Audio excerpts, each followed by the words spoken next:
Good evening, this is the March 28th meeting of the Zoning Board of Appeals. Larissa?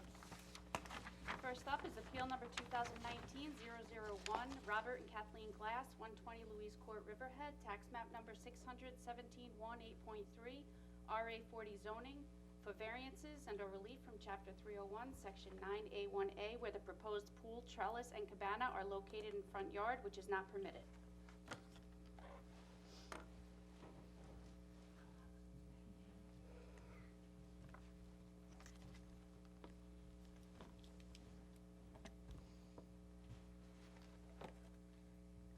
You have some, have a stand over there.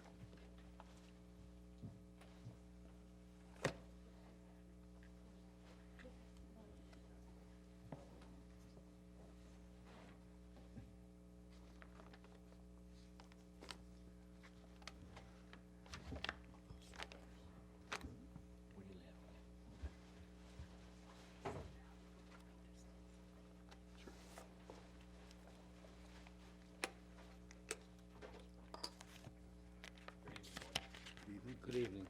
You can sit there, we'll sway you in there, there's microphones there, just don't cover them up. So the last time we met, you were supposed to meet with the neighbors? How did that go?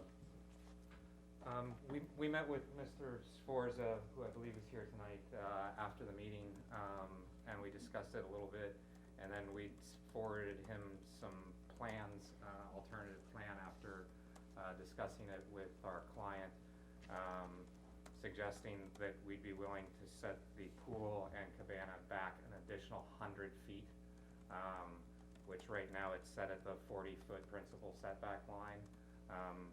We were unable to connect to further discuss it prior to this meeting, so I'm not exactly sure what Mr. Sforza's position is on proposing. Are you saying you're gonna move it back 60 feet to make it 100 No, feet? 140 So feet. you're gonna go 140 altogether then? We Okay. have Wanna make sure that's clear. revised proposed plan that indicates that, if you guys would like to have Please. a copy. And then this is where this is the 40-foot one that we had proposed previously, and this is the 140 feet. I have 5 copies if you guys would all want one. So here's a second set. These are not the owners, this is the Third architect. one. Sorry? Bob, I forget it. This is the architect. Yeah, this is the architect. So the owner's here? Is the owner here? The owner is not here this evening. We're his representative. Okay. Have you been sworn in? Were you sworn in? He's sworn in. Yes, we're both sworn in. What's that? This is the same. Oh, okay. This is the same. Oh, here, sorry, these are the old ones, sorry. Well, I I have, didn't have them. I have the one collated. offset 41 feet. I need the new proposal. Somebody has it up there. I have it. That's the old one. These are the I old have the ones. new one. You want a copy Did I of only that? make I one? want the old one Sorry. as well. I have I it. must have printed it twice, but there is one there, I apologize. It's You have okay. the old one, the new one? These are all. Yeah, both the autos are old too. Okay.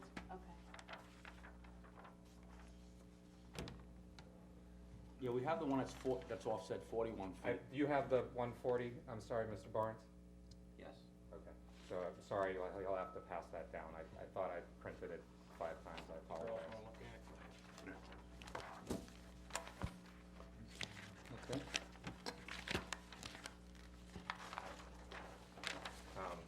The 140-foot proposed plan also requires us to change the driveway in order to accommodate that, which brings the driveway slightly up the topography to come back down the topography and then go up a much greater incline to the house versus the previous 40-foot setback allowed us to essentially rise up gradually to the house.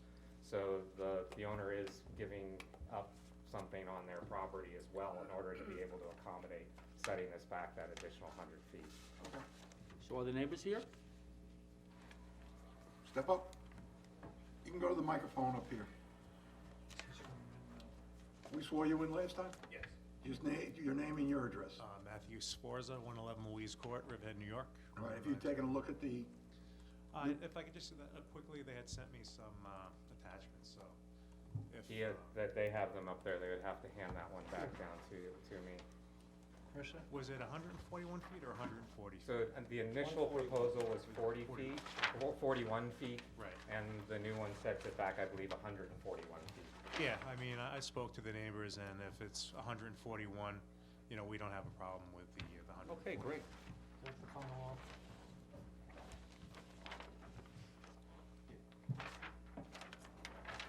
and you're okay with that? Yes. I have one question on the layout of the cabana. Yes. We have a bathroom, Yes, there is a bathroom. that's it. That's That's it. So do we have a layout of the cabana? I would like to see. I mean, the guy's not putting his mother-in-law in there. No, there's no way that that... Because we'll deny it. Fit in there. That's a cabana. Plunge pool, I like that.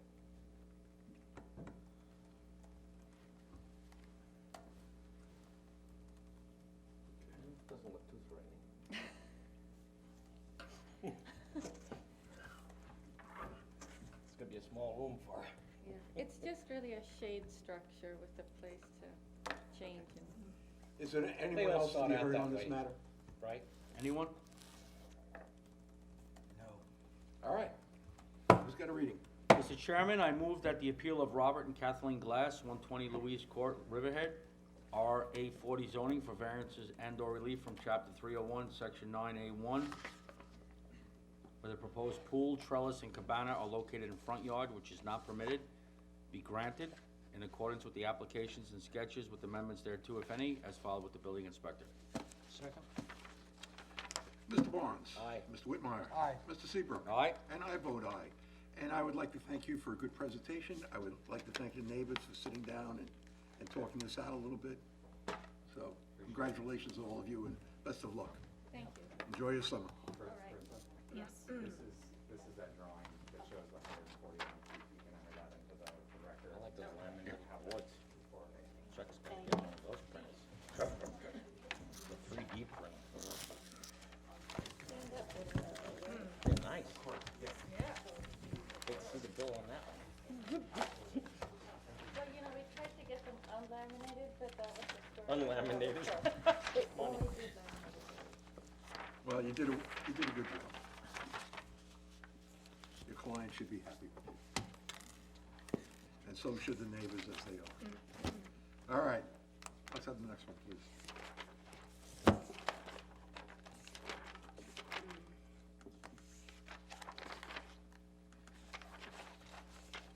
Appeal number 2019-007, 1416 RR LLC, 1416 Railroad Avenue, Calverton, tax map number 600, 137, 112, RB 40 zoning for use variance and/or relief from Chapter 301, Section 222, where the reestablishment of a non-conforming warehouse use after being discontinued for more than 1 year is not permitted. Good evening. Good evening, Kimberly Judd, 737 Roanoke Avenue, Riverhead, New York, for the applicant. My client is here, Jim Matuszewski. He's the principal of 14 RR LLC. We actually wrote the application up. I know it's been advertised before the board for a use variance for a discontinuance, but if you look at my application, you see that we are appealing the building inspector's determination that there was a discontinuance in the first place. So we're here tonight to appeal the building inspector's determination that the warehouse use was discontinued for a period of 1 year. This was a very, I've been an attorney 20 years, this is a very interesting application because there was a lot of local history I was not aware of until I started looking into this. And I've been living here my whole life. This, you look at the survey, this is a bizarrely shaped property, and it's right next to the Long Island Railroad in Calverton. The property is 20,000 square feet, and it's located in the RB 40 zoning district.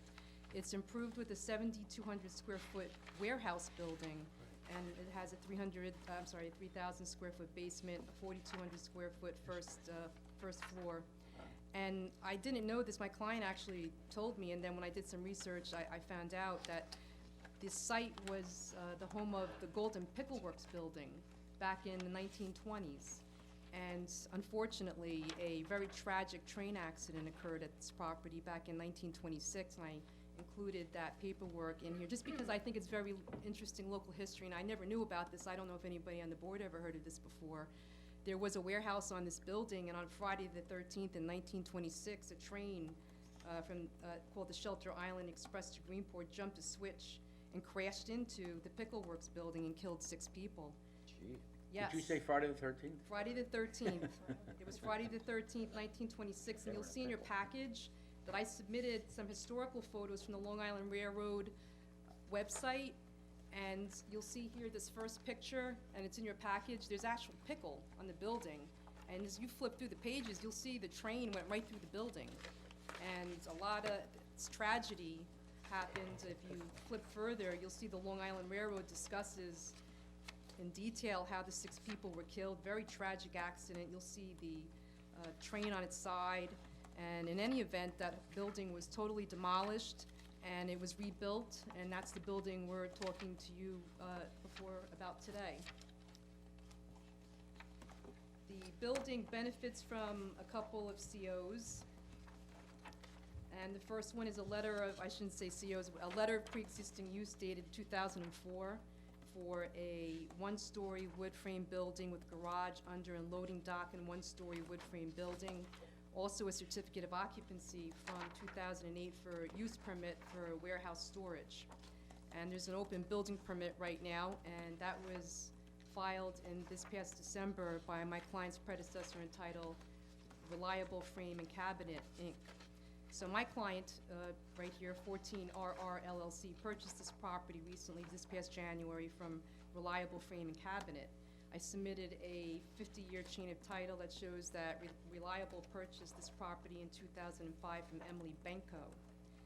There's an affidavit that I put into your packages from Lynn Akel. She's the president of Reliable, and during Reliable's 14 years of ownership from 2005 and 2019, the warehouse was used continuously as storage for goods, materials, and equipment utilized in connection with Reliable's furniture business.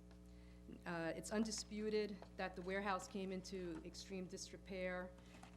In 2018, there was a roof collapse, and my client's predecessor in title filed for a building permit to shore up the roof collapse, and the repairs pursuant to that building permit have been completed. The roof has been restored and the flooring.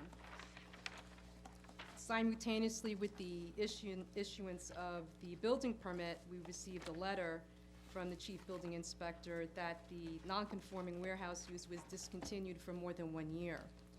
We respectfully appeal that determination, as the warehouse, though in extreme disrepair, continued to be used as a warehouse for storage for Reliable's furniture business. So I think the conversation I had with the chief building inspector was twofold. Yes, there was a roof collapse, but it was not in existence for more than a year, and that the applicant's predecessor in title did apply and receive a building permit, and as soon as that building permit was issued, it was repaired immediately within a few weeks. The ACL affidavit from Reliable that I submitted as part of the record here states that all of their goods, materials, and equipment that continued to be stored in the warehouse right up to the date of closing with 14RR LLC on January 16th.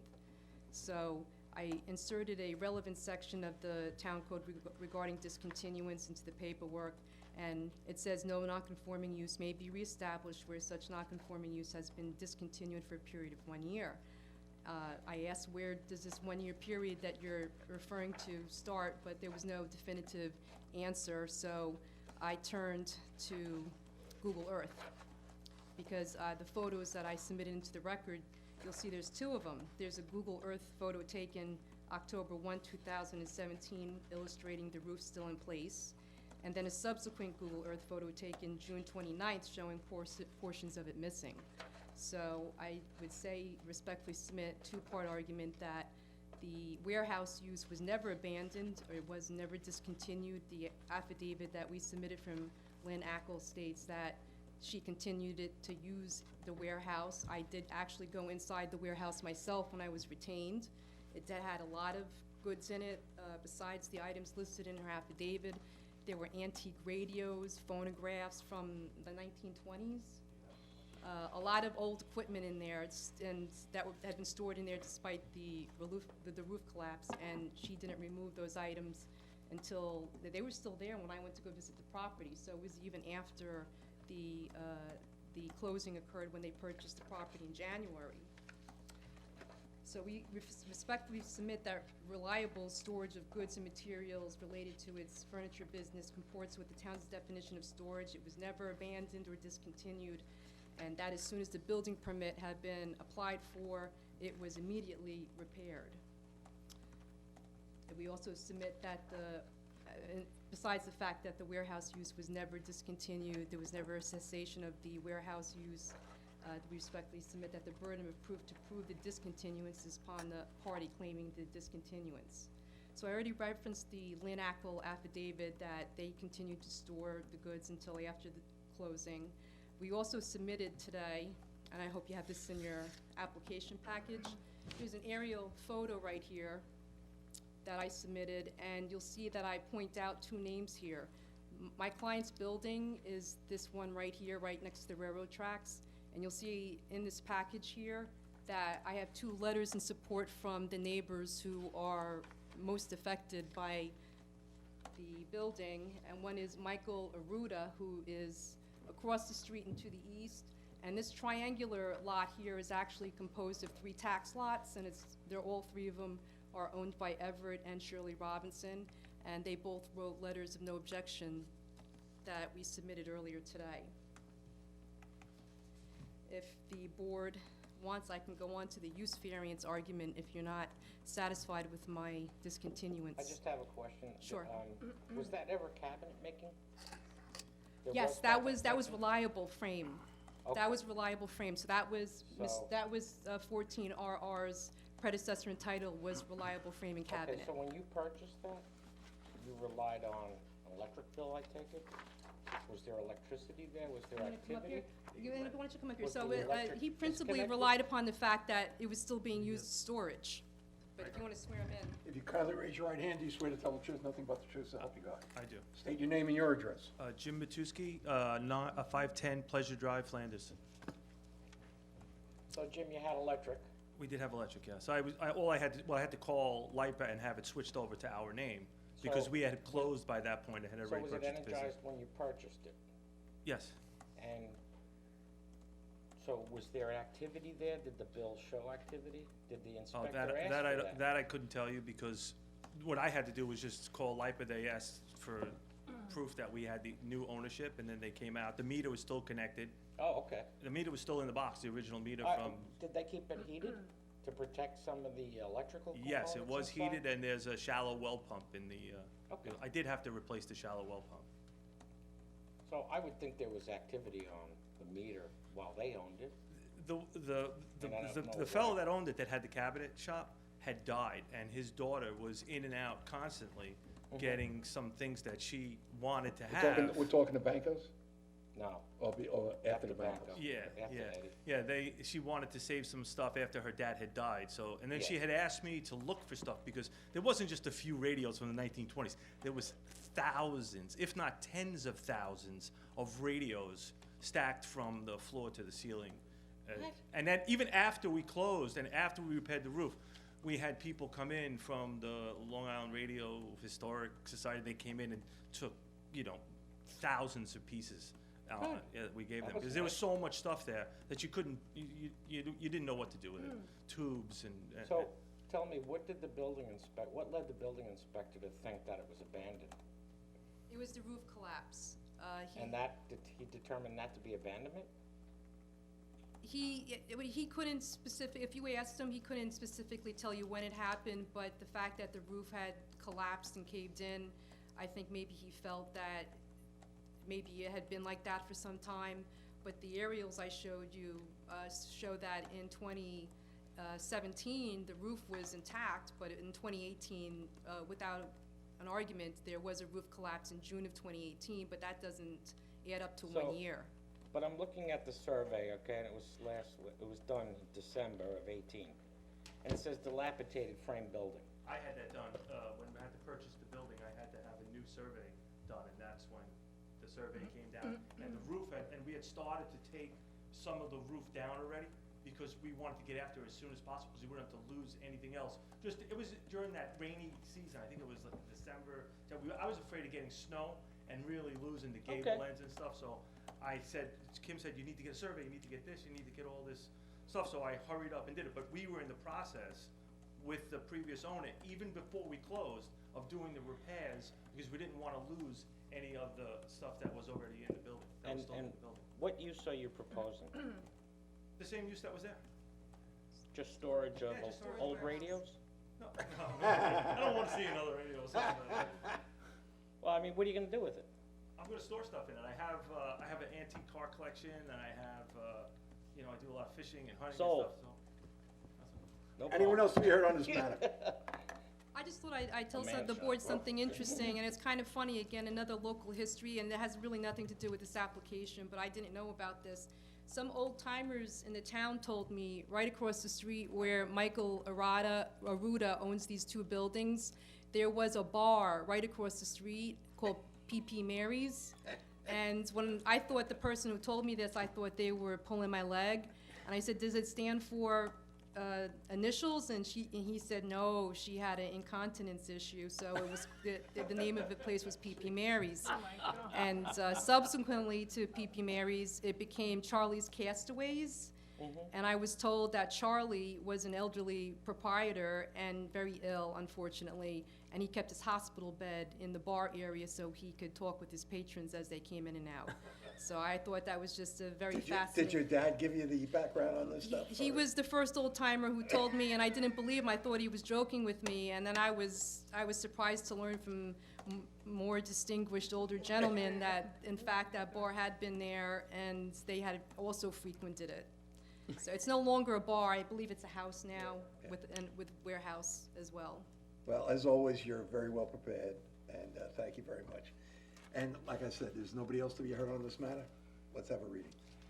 Mr. Chairman, I move that the appeal of 14-16 Railroad Avenue, Calverton, RB 40 zoning for use, variance, and/or relief for Chapter 301, Section 222, where the reestablishment of a non-conforming warehouse use after being discontinued for more than 1 year is not permitted, be granted in accordance with the applications and sketches with amendments thereto, if any, as filed with the building inspector. Second? Mr. Barnes? Aye. Mr. Whitmire? Aye. Mr. Seabrook? Aye? And I vote aye. So Thank you your very appeal's been much. granted, Have a good night. and you know the process, and best of luck. Yes, thank you. Thank you. All right. I don't think any of us were born back then. My father was born that year, Oh, was he? 93 years ago. You ready, Fred? Go get him. Steady Freddy. Next is appeal number 2019-008, Gail and Stephen Hoff, 1810 Main Road, Jamesport, tax map number 648-1-3.4, APZ zoning, for variances and/or relief from Chapter 301, Section 37A1A, where proposed pool is in the front yard, which is not permitted. Would you like me to give my presentation at the table or standing? You can do it at the table if you like. Because that's where the mic is. It's The gonna mic be is right there. recorded, I guess. I have a couple illustrations that I'll show too. Sure. Was he sworn in? Just, stand up. Sure. Raise your right hand. Do you swear to tell the truth, nothing but the truth, so help you God? Yes, I do. Just state your name and your address. My name is Scott Sheehan from 31 Prospect Street, Huntington, New York. I'm a registered landscape architect in New York and here to represent Gail and Stephen Hoff at the 1810 Main Road. You have the floor. Thank you. Mr. Chairman, members of the board, so what I'd like to show you from this illustration here is the survey and site plan of the property. It is a 16.268 acre agricultural zoning horse farm. And what the homeowners would like to do is to propose a pool. And that swimming pool location falls within the front yard setback. What we have there on the lower portion of that is the overall site plan showing how far it is from Main Road. It's roughly 2,288 feet from Main Road as a flag lot. So it comes in off of a 20-foot wide road all the way to the main portion where the majority of those 6.2 acres are located. Also intersecting that on the east side of the property is Alaperty Road, and that is a dead-end road that comes in and connects where there's a driveway that comes into the property. The main house is located on the southern portion of the property where we're proposing that pool location. The rest of the northern portion of the property includes a barn, an outdoor ring, an indoor ring, another barn, and a number of different paddocks for different horses. So what they would like to do is have the main house, now that is open field, have a nice a pool area for their own personal use when they are having family members over, now that they've done some renovations there. At this point, I'd like to discuss, now I have another illustration that shows that in a close-up view so you get a better understanding of it.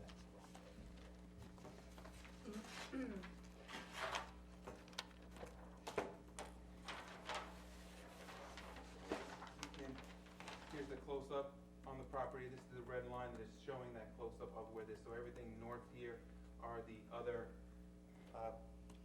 barns and so forth, and that is the location of the pool. The reason for the location of the pool here is because of the situation of the property itself and also the business of the horse farm, as well as how the architecture is laid out. The house faces south, which then creates that front yard property. It's hard to actually distinguish what the front yard is when driving in on this property from either Alaperty or from the main road. So because of that orientation, that's the front yard. On the south side, which also has where the front door is, and then off to the east side is where their whole outdoor roofed over deck is.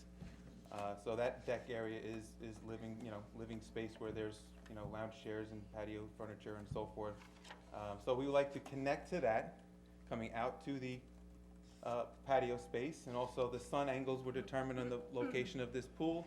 So we have a great flow from deck space to patio space, where we also have the lounge spaces facing the pool and the sun at the same time. So it's done architecturally right to make sure everything is facing the right direction where most people would enjoy the pool. So now this whole area though is all just open lawn with horse paddock. So we're going to reduce the size of the horse paddock further north where the rest of the farm is, and there is substantial screening on the east side as well as the south side, pre-existing, but we're also adding a lot of plant materials to create that more warm home environment where we have all, as you can see right off the deck area there's on the, I guess you would call it the west side of the pool in the front yard, there's a pool coat enclosure fencing with gate that leads you to the front yard, but it's separated, so now it becomes kind of their backyard oasis. Where then there's additional plantings and hedging and screening, and you can see the other 3 trees on the back side of the pool, where that is kind of creating a nice room for that location. And then the pool equipment is set off to the side, where then there's additional underplanting of the existing pine trees that are there now. So adding additional screening as well, and just having a little overflow lawn space where the old paddock is.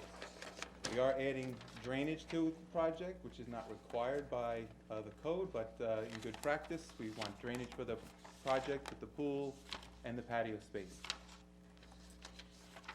Having said that, I do have some photos of the existing conditions if no one has been to the site or want to see how the site exists. So you can see the screening that exists there now, plus we're adding more.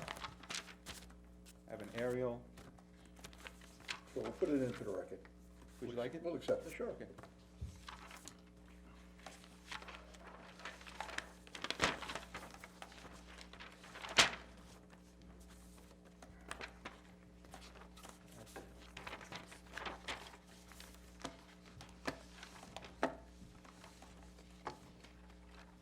The aerial.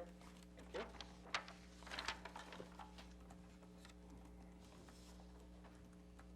Label that, but this is facing east, and this is the south property line, so this is the corner, the front corner. Okay.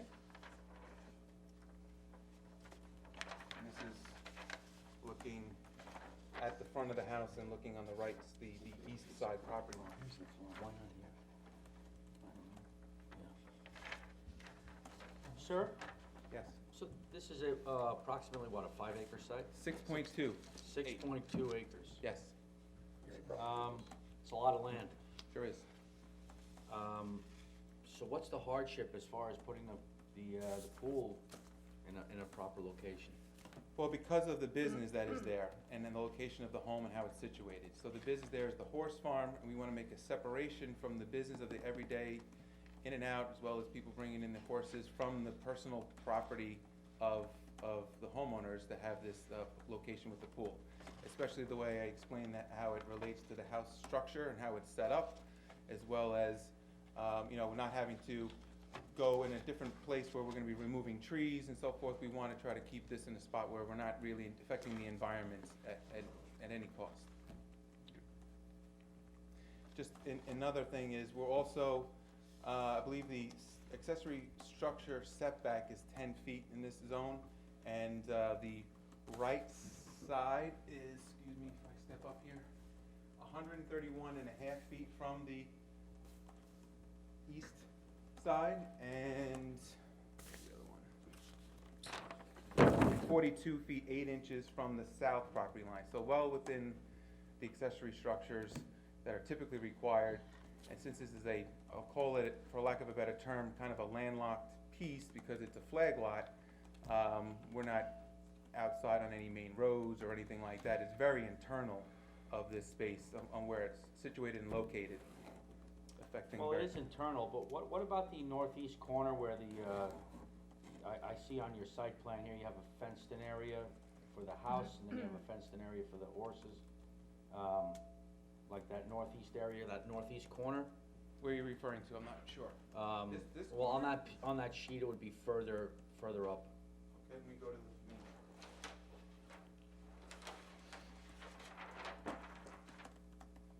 So so north of the house, right, and then east, where that corner is, yeah, like why not in that corner there, between that corner and the house, why can't you put it there? So that's where, that's where this corner is right here.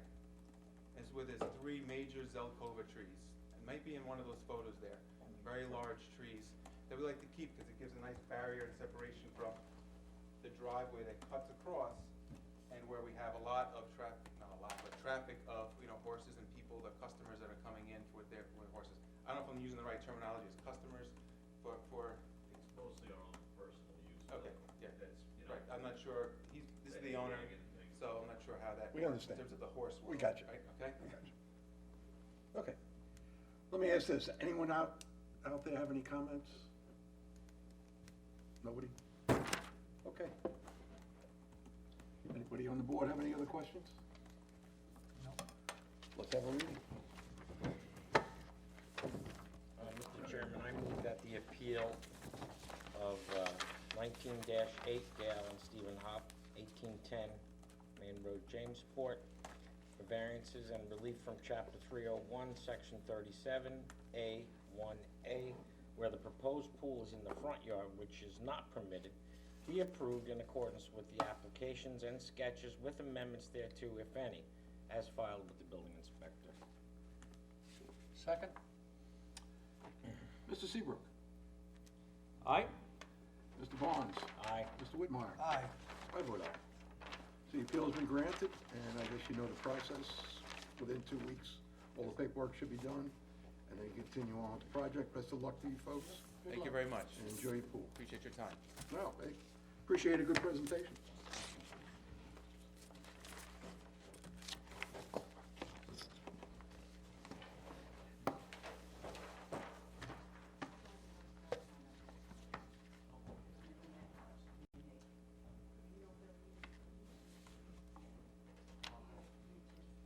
Guess you two are the last two left, huh?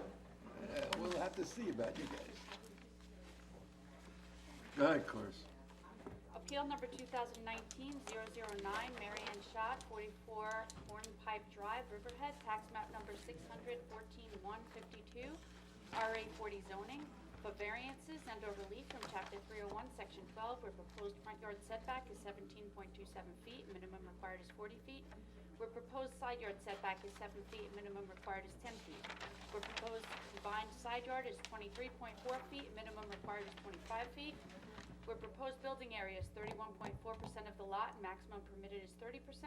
Section 9A1C, where proposed accessory deck setback is 6.83 feet, and minimum required is 10 feet. And where proposed accessory shed setbacks are 5 feet, and minimum required is 10 feet. Are you both gonna testify? No, I wasn't. I left him off the application because paperwork is generally my thing. I never dawned on me to put both of us on it till I You don't saw want the any agenda problems, for so you left tonight. them off. This is my husband, Bill. All right. Do you swear to tell the truth, nothing but the truth, so help you God? Yes, I do. Just state your name and your address. Mary Ann Schott, 44 Hornpipe Drive, Riverhead, New York. Okay. You have the floor, so. Okay, we have the floor. I have the floor. We are just about done paying for college, looking to downsize and prepare for retirement. So what we'd like to do is to put a second floor, a garage and a second floor on our home in Riverhead and get ready for our retirement. Okay. So in order to do that, it's such a small lot, we're just gonna be exceeding the limits. How long ago was the house next door done to you? If you're standing in front of your house to the left, that looks like it was a total redo. Yeah, Paul did his house, 2010? Yeah, within the last few years. They must have had a small house on there, It's right? the same as ours. size. The community only has two style houses, and they're all two bedroom.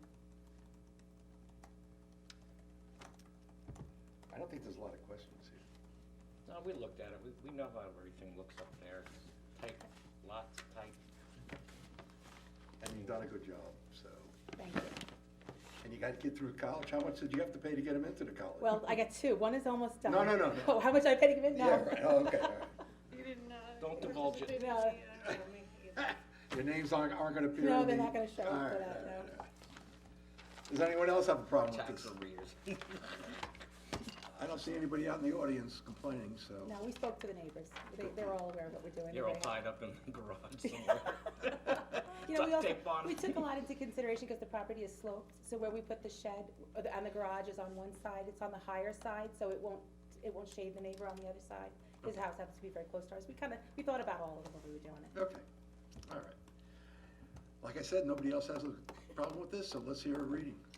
All right, I move that the appeal of Mary Ann Schott, 44 Hornpipe Drive, Riverhead, Suffolk County Tax Map number 614-152, RA 40 zoning, for variance and/or relief from Chapter 301, Section 12, where proposed front yard setback is 17.27 feet and minimum required is 40 feet, where proposed side yard setback is 7 feet and minimum required is 10 feet, where proposed combined side yard is 23.4 feet and minimum required is 25 feet, where proposed building area is 31.4% of the lot and maximum permitted is 30%.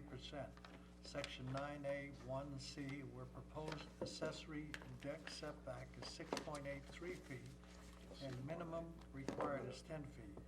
And where proposed accessory shed setbacks of 5 feet, minimum is required is 10 feet.